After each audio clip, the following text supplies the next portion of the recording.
Welcome.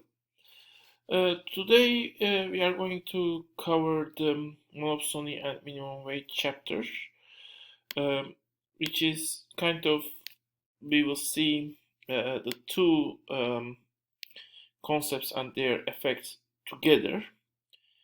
And though monopsony at first in the labor market might seem something not that much common, for example, um, I mean, well, just maybe in case of past when one major employer dominated the uh, market.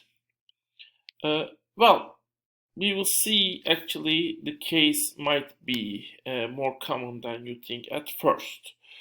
We have two videos. One is actually showing the minimum wage in the United States, how it has changed, and basically um, the way its value has changed also with respect to 2014 dollars, which means actually the the minimum wage is checked by looking to the buying power it had.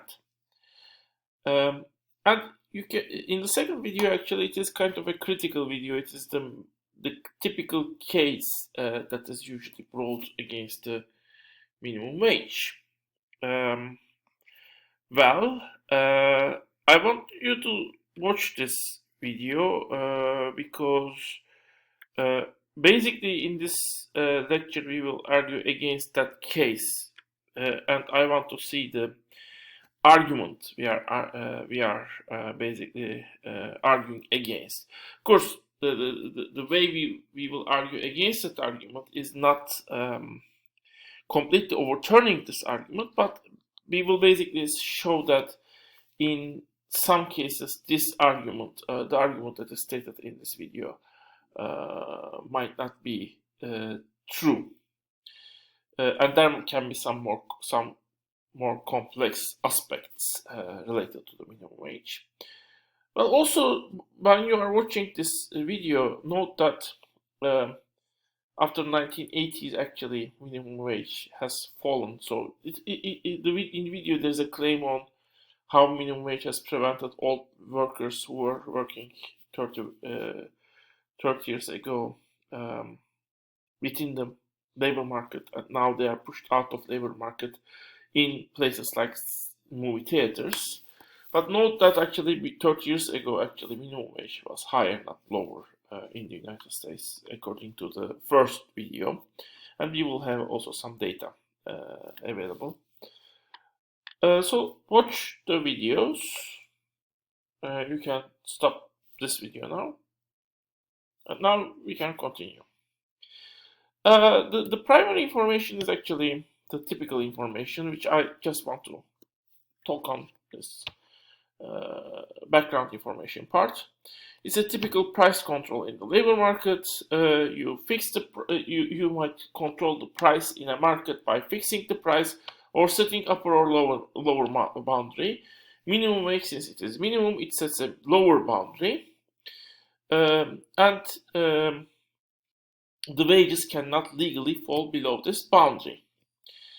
Well, in it, when you study the lower boundaries, which are called usually price ceilings in the microeconomics course, you see that lower boundaries are creating lower boundaries are price floors. I'm sorry. Lower boundaries are likely to create excess supply. In this case, supply is labor supply, which means actually when you have excess supply of labor, this means you have unemployment.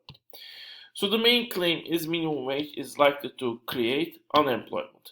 If the labor market and if and when the labor market functions the typical way, minimum wage is likely to create unemployment. Well, it will create unemployment, of course, when you have the price floor above the equilibrium point. If price floor is below the equilibrium point, then the price floor won't have any effect. The market will return to the equilibrium price, which is beige in this case. But in case of labor market, at the equilibrium point, you have a variety of wages. So part of them might fall below the minimum wage, and those are actually the ones that are affected. If you try to bring the labor market, the distinctive features of labor market into the picture. Basically, that means the particular part of labor market that's affected is the section with low skills. So even at the very basic way, when we look to the minimum wage, we can see that minimum wage is likely to affect the people who are maybe at the margin of the labor market. I mean, even when we look to the unskilled workers, basically, we might say maybe for certain section of the society, like for a time, woman maybe still in some sense. For certain ethnic groups, for migrants, for disabled people, it might be difficult to find jobs, and those are when you first look to the minimum wage. When you first think about the minimum wage results, those might be the people who might be affected most if the predictions of the usual, I mean, the traditional or classical market model works in this case. Again, we will see why it might not work in case of labor market in a minute in this lecture. Well, one effect in the typical labor market model is, of course, when unskilled labor market is especially affected by this minimum wage, when you need to pay a higher wage as a result of increase in minimum wage. In that case, of course, now the price of minimum wage has increased. You might substitute the cost of unskilled workers have increased. Now you can replace unskilled workers with skilled workers. So that might increase demand for skilled workers, and to some extent maybe also increase the wages of the skilled workers relative to unskilled workers. Of course, it might have also scale effect. So if you still need to pay to certain unskilled workers per production level, if it's not that much possible to substitute unskilled workers with skilled workers, in that case, it might also be possible that because of the reduction in scale, the skilled workers might also be harmed to some extent, and their demand might also be cut. So, but the wages of the relative demand of skilled workers at least are expected to increase, basically.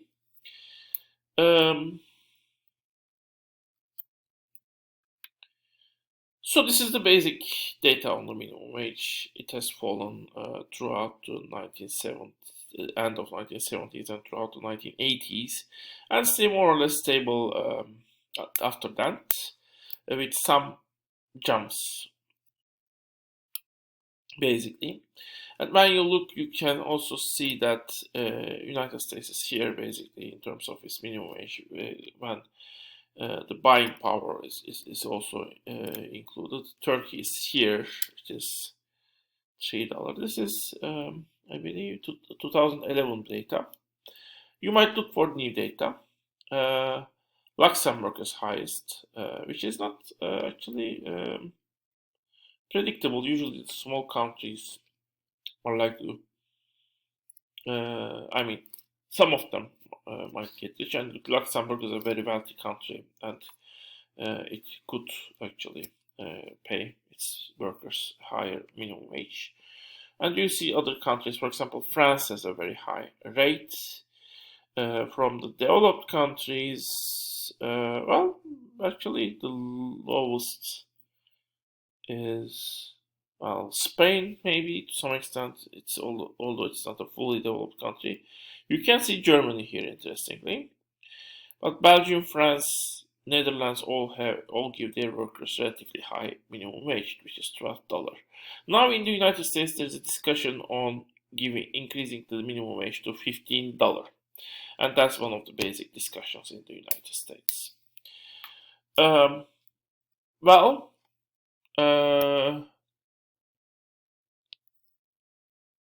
as I said, minimum wage applications.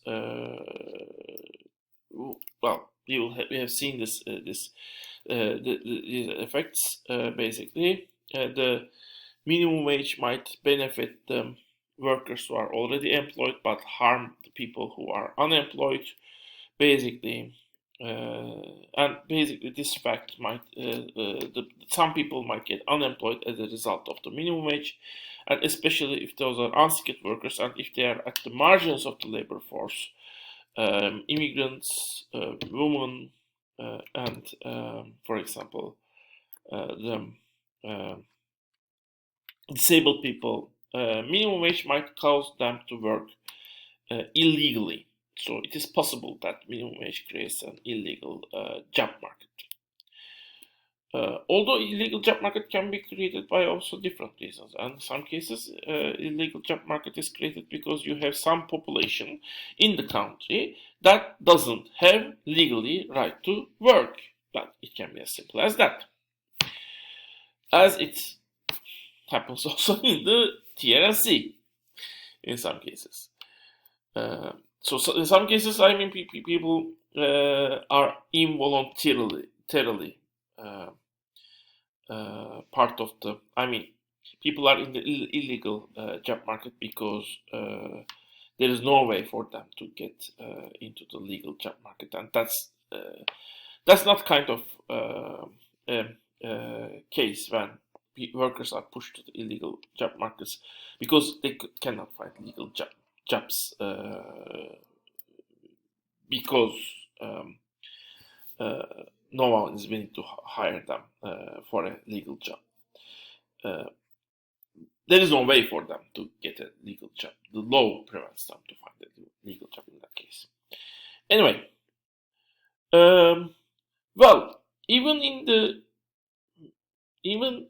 within the boundaries of the classical model, there are different ways that can prevent unemployment that follows the minimum wage, a minimum wage law, which may create excess supply.